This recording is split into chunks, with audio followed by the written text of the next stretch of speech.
Hello friends, எல்லாருக்கும் வணக்கம். Welcome back to pot to plates kitchen. நான் உங்கள் கிறிஸ்டி. ஃப்ரெண்ட்ஸ், இன்றைக்கி நம்மளுடைய சேனலில் ரொம்ப அருமையான டேஸ்ட்டில் கீரை வடை எப்படி பண்ணுறது அப்படின்னு பார்க்க போகிறோம். இது வந்து பார்த்திங்கன்னா ஒரு சூப்பரான டீ டைம் ஸ்நாக். இதில் நம்ம உளுந்து, கடலைப்பருப்பு, கீரையெல்லாம் சேர்த்து பண்ணுறதுனால ரொம்ப ஹெல்த்தியான ஸ்நாக்கும் கூட. இதை நம்ம கடைகளில் கிடைக்கிற மாதிரியே நல்லா மொறுன்னு நல்ல சூப்பரான சுவையில் வீட்டிலே எப்படி பண்ணுறது அப்படிங்கிறது தான் நம்ம பார்க்க போகிறோம். வாங்க வீடியோக்குள்ளே போகலாம்.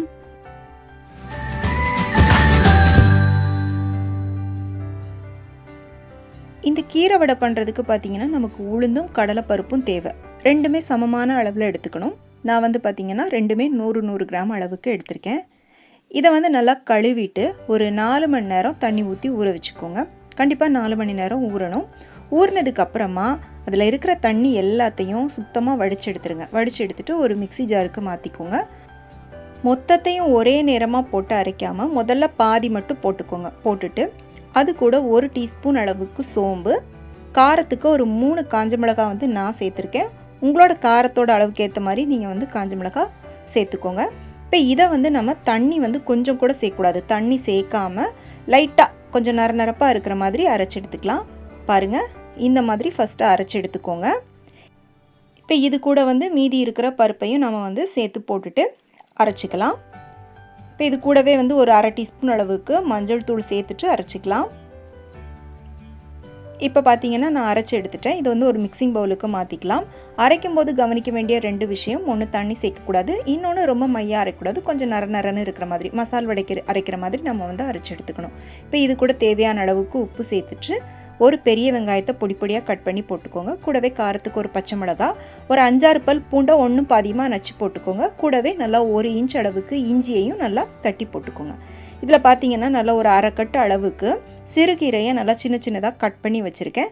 அதை நம்ம இது கூட சேர்த்துட்டு மிக்ஸ் பண்ணிக்கலாம். இது கூட நம்ம சிறுகீரை தான் சேர்க்கணும்னு இல்லை, எந்த வகை கீரை வேணாலும் நம்ம வந்து சேர்த்துக்கலாம். முருங்கைக்கீரை சேர்த்து பண்ணாலுமே ரொம்ப நல்லாயிருக்கும். இப்போ பார்த்திங்கன்னா கீரை சேர்த்து நல்லா மிக்ஸ் பண்ணியாச்சு. இப்போ இதை வந்து நம்ம வடை தட்டி எண்ணெயில் போட்டுக்கலாம்.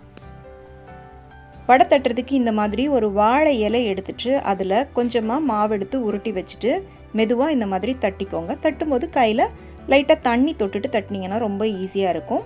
நம்ம மசால் வடைக்கு தட்டுற மாதிரி தட்டணும். ஆனால் மசால் வடையை விட இந்த வடை வந்து ரொம்ப மெல்லிசாக இருக்கணும். அப்போ தான் வந்து நல்லா கிறிஸ்பியாக இருக்கும். இப்போ இதை மாதிரி நடுவில் ஒரு ஓட்டை போட்டுட்டு இதை எடுத்து நம்ம எண்ணெயில் போட்டுக்கலாம்.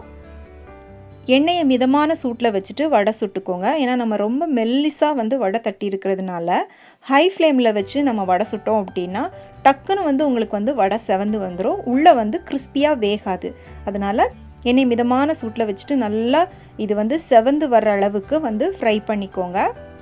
பாருங்கள், இப்போ நல்லா கலர் சேஞ்ச் ஆகி வந்திருக்கு. நல்லா வந்து வடை எல்லாம் பொன்னிறமாக வந்ததும் எடுத்துருங்க. இப்போ உங்களுக்கு பார்க்கவே தெரியும், நல்ல வெளியில் வந்து கிறிஸ்பியாக இருக்குது. இப்போ நம்மளுடைய கீரை வடை சூப்பராக ரெடி ஆயிருச்சு. ரொம்ப சிம்பிளான ரெசிபி தான். பிகினர்ஸ் கூட தயங்காமல் ஈஸியாக பண்ணலாம். நம்ம கவனிக்க வேண்டிய விஷயம் என்னென்னா, மாவு அரைக்கும் போது அதில் தண்ணியே சேர்க்கக்கூடாது. அதே மாதிரி கொஞ்சம் நரப்பாக அரைக்கணும். வடை தட்டும்போது மெல்லிசாக தட்டணும். அதே மாதிரி கீரை நீங்கள் வந்து கட் பண்ணி போடுறதுக்குனால நல்லா அதில் இருக்கிற மண் எல்லாம் போக நல்லா க்ளீன் பண்ணிவிட்டு கட் பண்ணி போட்டுக்கோங்க. கண்டிப்பாக நீங்களும் இந்த கிறிஸ்பியான கீரை வடையை உங்கள் வீட்டில் ட்ரை பண்ணி பாருங்கள். செஞ்சு பார்த்துட்டு எப்படி இருந்துச்சுன்னு உங்களுடைய கருத்துக்களை கமெண்ட் செக்ஷனில் சொல்லுங்கள். ரெசிபி பிடிச்சிருந்தால் லைக் பண்ணிவிட்டு ஃப்ரெண்ட்ஸ் அண்ட் ஃபேமிலிக்கு ஷேர் பண்ணுங்கள். மீண்டும் வேறொரு ரெசிபியோடு சந்திக்கிறேன். நன்றி, வணக்கம்.